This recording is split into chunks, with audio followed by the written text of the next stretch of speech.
that has come to me. Happiness comes so seldom. That has come to me.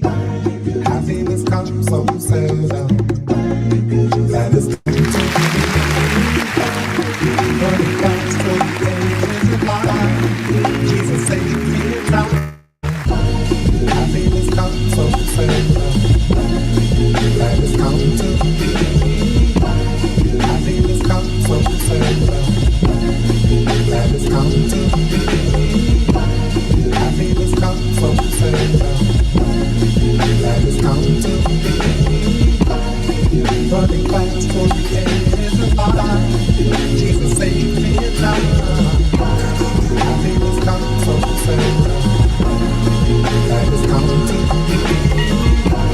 Happiness comes so seldom. That has come to me. Happiness comes so seldom. That has come to me. Running fast for the edge of life. Jesus saved me a time. Happiness comes so seldom. That has come to me. Happiness comes so seldom. That has come to me. Happiness comes so seldom. That has come to me. Running fast for the edge of life. Jesus saved me a time.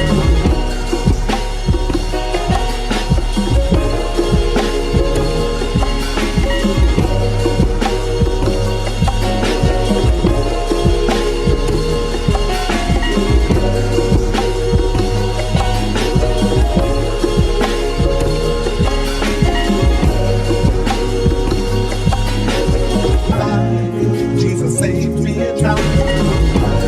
Happiness comes so seldom. That has come to me. Happiness comes so seldom. That has come to me. Happiness comes so seldom. That has come to me. Running fast for the edge of life. Jesus saved me a time. Happiness comes so seldom. That has come to me. Happiness comes so seldom. That has come to me. Happiness comes so seldom. That has come to me. Running fast for the edge of life. Jesus saved me a time. Happiness comes so seldom. That has come to me. Happiness comes so seldom. That has come to me. Happiness comes. That has come to me. Running fast for the edge of life. Jesus saved me a time.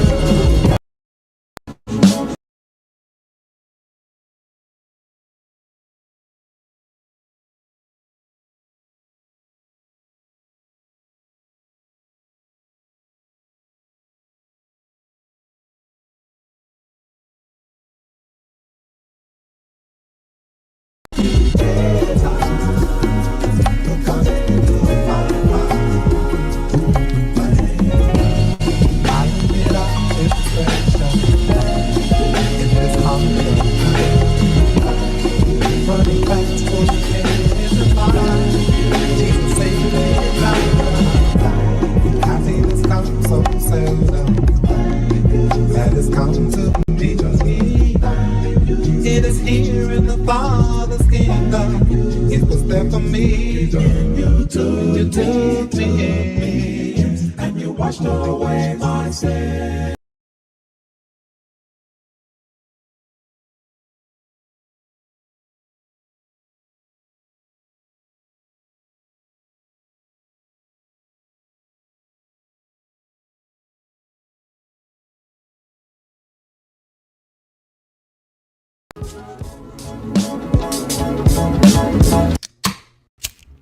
You ready?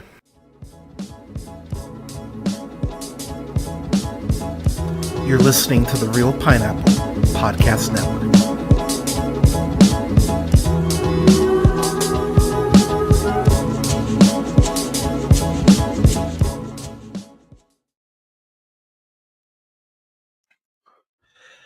Hey, good evening, ladies, gentlemen, gays, and gays. This is the Real Pineapple. This is your humble host, Hunter, here. Hope you're having a good week, y'all. I hope you're staying safe. I hope you're well. Pardon me. First off, I'm not sure how I sound, how the podcast is coming through. This is my first stream in about a month.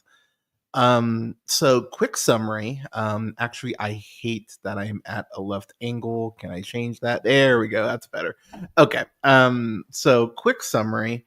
Amazing partner and I, we were lucky enough to move into a bigger home. So we're very lucky. So she has a plant room now that she's going to make into this really badass like reading room for herself, which she definitely deserves because she works so fucking hard and is currently the only one of us with a job. So she more than deserves it.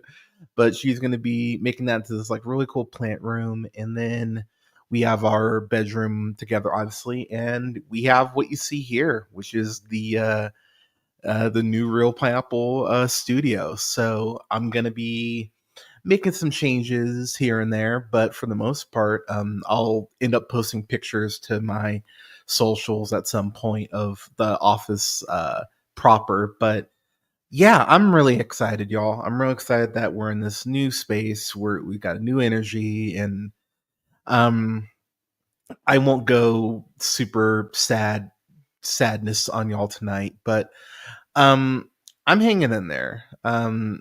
Despite everything going on and, uncertainty that I'm not crazy about, to be sure. I'm I've got a roof over my head. I have a partner that loves me, and I have two horribly adorable cats that put up with me always wanting to pet them. So things could be a lot worse. But with that said, I don't know streaming wise what the schedule is going to be um, for a bit. Still looking for a job and everything. And I'll be real, y'all.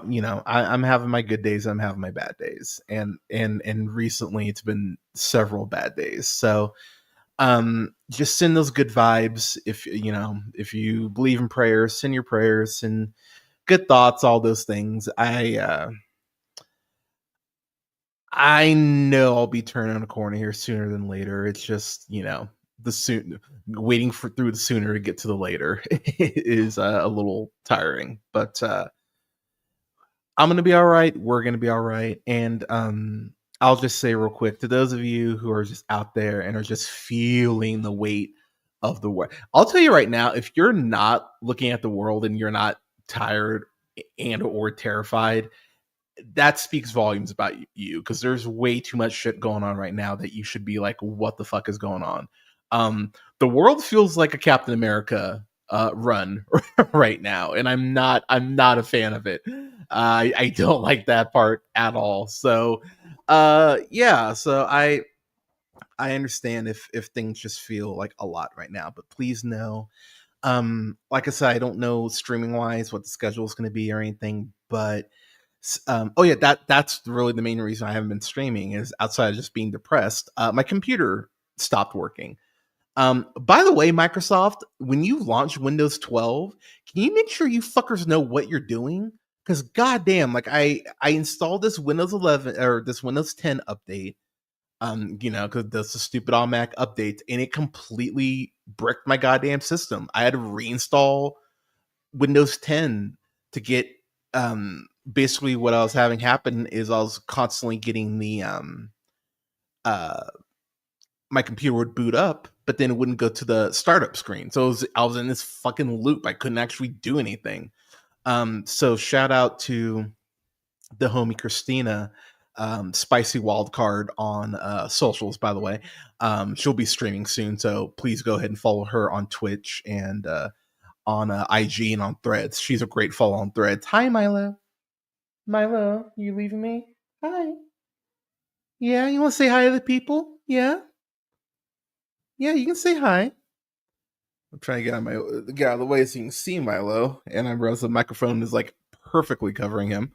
Um, where'd you go, buddy? Are you still here? Well, I think he left. Um, but yeah, she helped me with troubleshooting, and I found just like I just need to reinstall this shit. So I reinstalled it, and now we're somewhat up and running. I still got it reinstalled.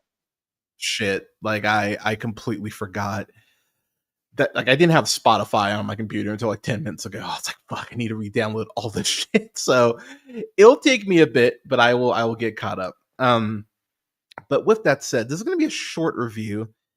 Just because dinner's almost ready and I'm fucking starving. But I went and saw this movie, Death of a Unicorn, with my friend Natalie. Shout out to Natalie, love you, homie. Um, I don't understand what people expected from this, to be honest. I think that's what's confusing me. I think that's what's confusing me the most, to be honest, because people are acting like you didn't know that this was going to be a social commentary on like the health. Oh, there's Milo. Hi, Milo. I love you. Um, it's like people didn't think this was going to be a commentary on healthcare and social economic standing, and I don't know what people were expecting from the trailer, if anything. And I'm trying really hard to not hold this against films because it's not fair. Hi, Milo. um I really wish the trailer hadn't given away that there's a second unicorn. Like, I really hate that they did that. And again, I know that the studios only have so much control over that shit, but that, yeah, meow, meow.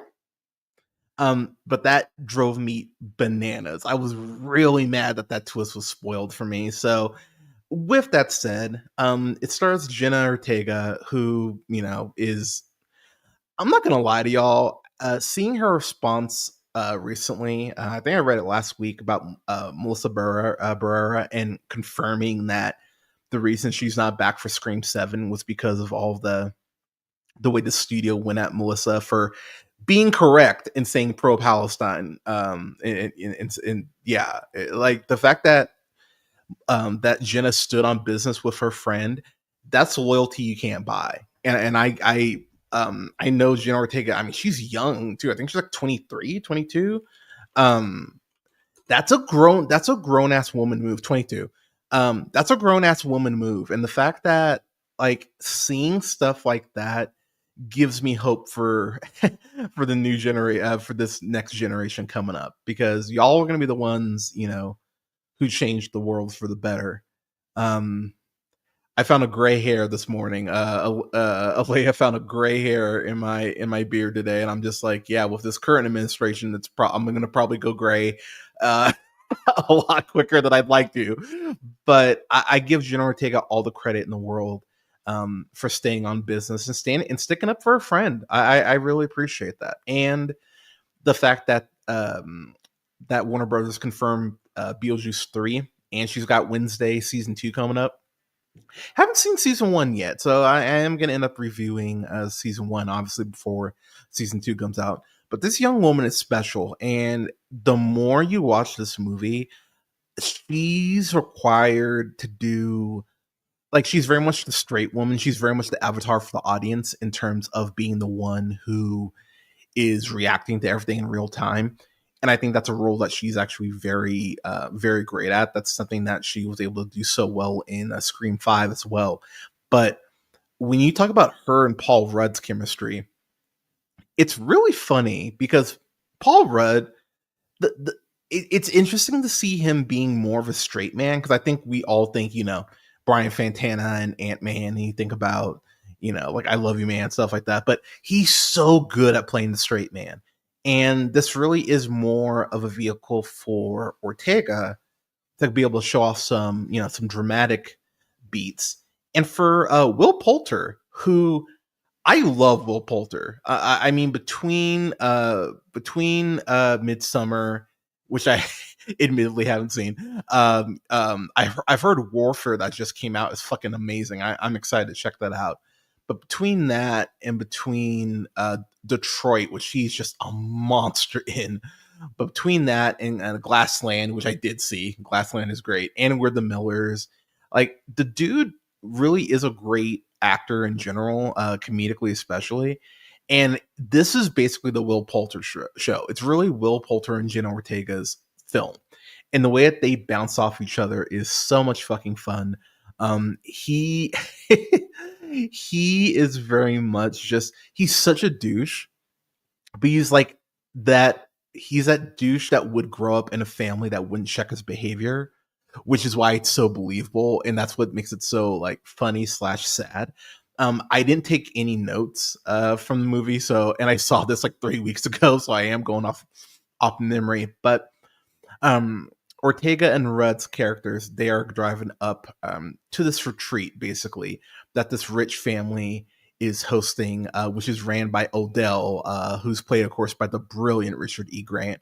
But Elliot, Rudd, and Ridley Ortega, they end up getting to this argument while they're driving, and Elliot ends up getting really upset because he loses like his network because they're out in the middle out in the middle of nowhere, driving up to his cabin. He goes ahead and hits this animal, which he thinks is a deer, but of course we know ends up being a unicorn. And so he is trying to he doesn't know what to do. Do you leave this fucking mystical creature here? Do you shoot it? Like what do you do? And there's this great moment where Ortega's Ridley touches the unicorn, and she basically kind of becomes one with the unicorn and sees everything that the unicorn has seen. And the moment is immediately broken up by Paul Rudd, who starts beating the shit and starts beating the shit out of the unicorn for tire iron. And you're just like, what the fuck are you doing? It that shit made me laugh really hard. So the crux of the movie is about what do they do with this unicorn? And oh my god, this unicorn horn and unicorn blood, it's able to cure like potentially any disease. Richard E. Grant's character Odell is married to Tia Leone, who plays Belinda, lucky bastard. Tia Leone can still get it, by the way. That woman is fucking gorgeous, and the way she plays, she's very akin to Rosamund Pike's character in a Saltburn. Like this movie does give off. It doesn't go that hard in the paint. You know, you don't see like Paul Rudd's not looking come out of a bathtub. But it does. This movie does get pretty intense, and I will say, I think the violence is handled very well. Um, as I mentioned, the trailer does spoil it. There's another unicorn in this, and when that unicorn shows up, oh man, shit gets wild really quickly. Like you get glimpses of it in the trailer, but they do a really good job of making you kind of go like, God damn, like this is violent as fuck. Um, I dig this is a movie that I really like more the more I've thought about it. Like it's really actually grown on me. So I'm really happy that I actually went out and saw this. I really hope I get a screener for it come Oscar time because this is something I'll definitely end up rewatching. I'll end up buying this at some point. Um, as far as like complaints about it, I do think it's just a good movie, not a great film.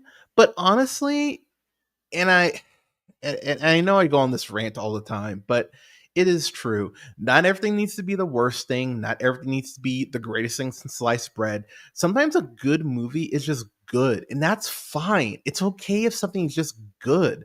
Like I said, I saw this with the homie Natalie. We saw this like at noon on a Sunday. This is a perfect matinee movie. Like but I felt I didn't feel gypped off at all. I was sitting there the whole time with her. We were laughing, we were having fun. I was like, yeah, like this is about what I expected, and I got what I expected, more or less. And I got a couple surprises that actually got thrown at me that caught me off guard, which is always fun. The violence is very well handled. Like I mentioned earlier, the violence does feel it feels mean, and given the context of these rich white people like the conversations that they end up having about healthcare is so goddamn gross. Like it's like when I saw Elysium and I'm like, oh man, this movie thinks it's being like the point the movie is making is something that so many people are gonna be like, oh my gosh, why are people complaining about healthcare? It's like there's a reason because a lot of people go fucking into debt because they can't pay their fucking medical bill. Like fuck out of here. And I can already see so many people watching this and being like, oh, well, I still love Elon Musk, which by the way, you're a fucking moron if you like Elon Musk. His own kids don't. Anyways, but by the way, pay your child support, Elon. You've got the money. Pay pay your child support. But oh, I didn't even mention that that Griff, who's played by Anthony Kerrigan, who of course you know as NoHo Hank on Barry. He's like the kind of like the handler for the family, kind of like their Benson, their Jeffrey. He's awesome in here. He gets like maybe like 9 or 10, like 8 or 9 scenes. But anytime he's on screen, he's hitting like a home run. He's excellent in here. And it just really makes me go like between this and getting Superman, being in Superman, um, pardon me. He's going to be just fine. I'm so happy he's continuing to get work and people in Hollywood is paying attention to him because he's fucking great. But oh yeah, and I will say too, people like I actually saw a review of someone that went, man, the CGI on this is kind of rough. It doesn't even look like a real unicorn. People, come on, a real unicorn? Like, come on now, can we stop with this shit?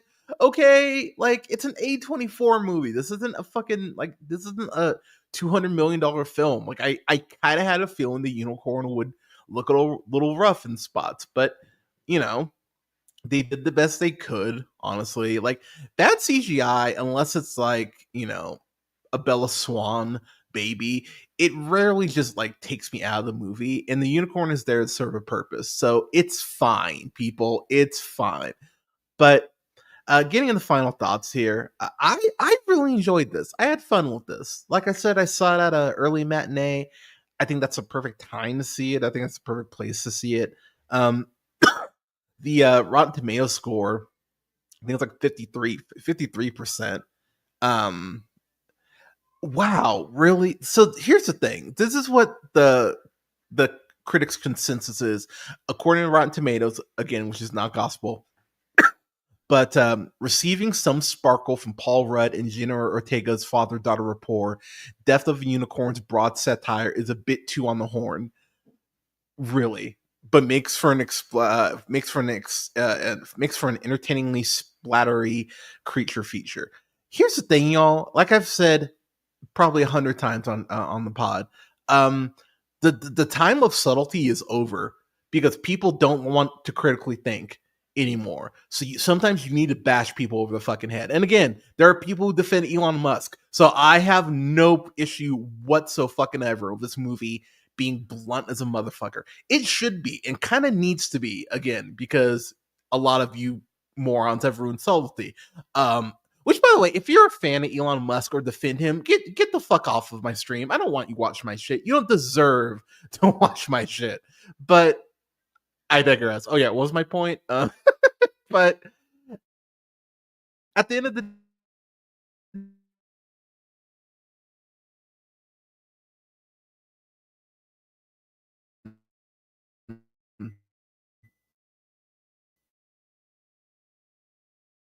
I I don't know when this will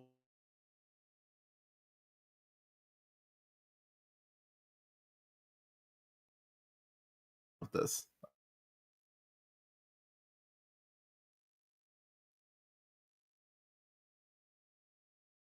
I had